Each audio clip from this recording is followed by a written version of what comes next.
چھوٹے چھوٹے ایسے گناہ ہیں، ہماری پستی کی جو وجہ ہے، یہ چھوٹے چھوٹے ایسے گناہ ہوتے ہیں کہ جو ہمیں پتہ ہی نہیں ہوتا کہ ہم گناہ کر رہے ہیں۔ ہمارے طبیعت میں، ہمارے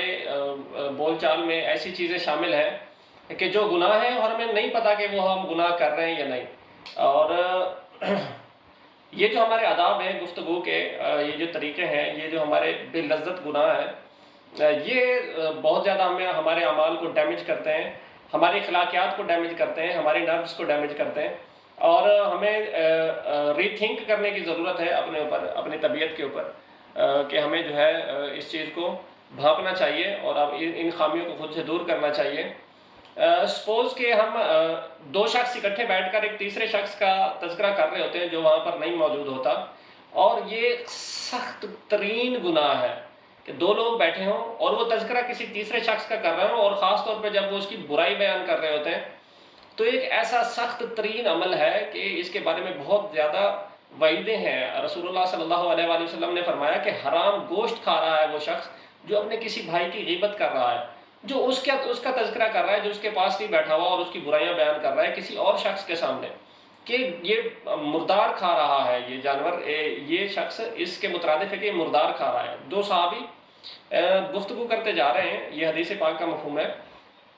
اور وہ کسی ایسے تیسرے شخص کا ذکر کر رہا تھا جو ان دونوں میں موجود نہیں تھا۔ تو آپ صلی اللہ علیہ وسلم نے ایک صحابی کو بولا کہ انہیں بلا کر لائے فوراً۔ جب وہ بلا کر لایا تو آپ انہیں لے گئے، اور ایک مردار گدھا مرا ہوا تھا اور اس میں کیڑے طاعون پیدا ہوا تھا، تو آپ نے بولا کہ اس کو کھائیں۔ تو صحابی کہنے لگے یا رسول اللہ، ایک تو گدھا ویسے بھی حرام ہے، اوپر سے اس میں طاعون کیڑے پڑے ہوئے ہیں، تو یہ تو پاسبل نہیں، اس کو کیسے کھا سکتے ہیں؟ تو آپ نے فرمایا کہ میں تمہارے منہ میں اس کا گوشت دیکھ رہا ہوں۔ مطلب تم لوگ اس شخص کا ذکر کرتے جا رہے تھے کہ جو تم میں موجود نہیں تھا، مطلب تم اس کی برائی اور غیبت بیان کر رہے تھے۔ ہم اس کو گناہ ہی نہیں سمجھتے، ہمارے لیے نارمل سی بات ہے، اور اکثر ہمارے اندر یہ گپ شپ کا موضوع ہوتا ہے کہ تیسرے شخص کا ذکر کرنا ہے، اس کو ٹرول کرنا ہے، اس کا مذاق اڑانا ہے، اس کی برائی بیان کرنی ہے، ابھی وہ تو ویسا ہے، یہ تو ایسا ہے، یہ تو ایسا ہے۔ تو یہ ایک بہت سخت ترین گناہ ہے، مطلب یہ ایک حرام جانور کھانے کے برابر ہے، اور یہ ایسا گناہ ہے غیبت اور چغلی کرنے والوں کا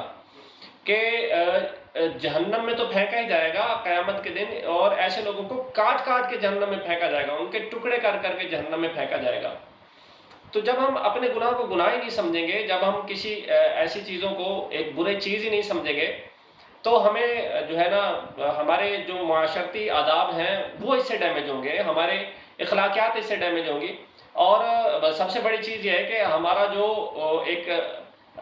نظام ہے اسلام کا، جو اس میں ہے، ہم اس سے روگردانی کرتے ہیں اسلام کے طالبات سے، تو یہ ہمیں ڈیمیج کر رہے ہیں، ہمیں نقصان دے رہے ہیں۔ اور یہ چیز آپ اگر مڈل ایسٹ میں چلے جائیں، یورپ میں چلے جائیں، امریکہ میں چلے جائیں، وہ لوگ اس طرح کی غیبت اور چغلیاں نہیں کرتے، حالانکہ وہ کافر ہوتے ہیں، وہ سب گناہ کرتے ہیں، ان میں جو ہے اسلام کا کوئی کنسیپٹ ان میں جب نہیں ہے تو وہ ہر قسم کے گناہ کو ٹھیک سمجھتے ہیں،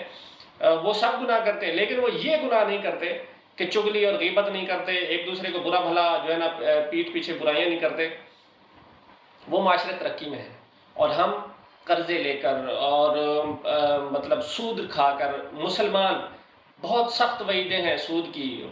مطلب ہم نے اس کو ہمارا تو گورنمنٹ کا نظام ہی سود کے اوپر چل رہا ہے، جبکہ اسلام کو ربا فری ہونا چاہیے۔ ہمارے اسلام نے سخت ترین وعیدیں سنائی ہیں کہ سود کا جو کاروبار ہے یہ حرام ہے، اللہ تعالیٰ سے جنگ ہے، جو بندہ جو لیتا ہے، جو دیتا ہے، جو اس کا ایگریمنٹ لکھتا ہے، جو اس کا گواہ ہوتا ہے، سب پر اللہ کی لعنت ہے۔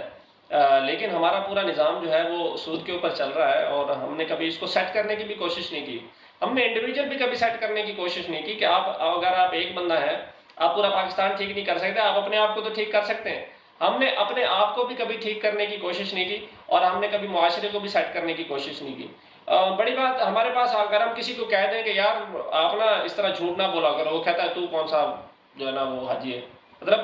آگے سے پھر وہ ہمیں ٹرول کرتا ہے۔ تو ہم ایک چیز گناہ کو گناہ سمجھتے نہیں ہیں، اور جو بڑے بڑے گناہ ہیں وہ ہم اس طرح کر رہے ہوتے ہیں کہ ہمیں اندازہ ہی نہیں ہوتا کہ ہم کیا بول رہے ہیں، کیا کر رہے ہیں، تو ہمیں اس سے اوائڈ کرنا چاہیے۔ اور دنیا میں جو مختلف قومیں ہیں، جو ترقی یافتہ قومیں ہیں، ان میں یہ چیزیں بہت زیادہ ہیں، وہ عدل و انصاف کے اوپر چلتے ہیں، کسی کی ٹرولنگ نہیں کرتے، کسی کی غیبت نہیں کرتے، چغلی نہیں کرتے، کسی سے حسد نہیں کرتے، اس کو پیٹھ پیچھے نقصان نہیں پہنچاتے، تو وہ معاشرے بہت زیادہ جلدی ترقی کر جاتے ہیں۔ اور جو معاشرے ہمیشہ دوسروں کی برائیاں ڈھونڈنے میں لگے رہتے ہیں، دوسروں کے ساتھ غیبت، چغلی، جھوٹ، مکار، فریب میں لگے رہتے ہیں، وہ معاشرے ہمیشہ پست رہ جاتے ہیں.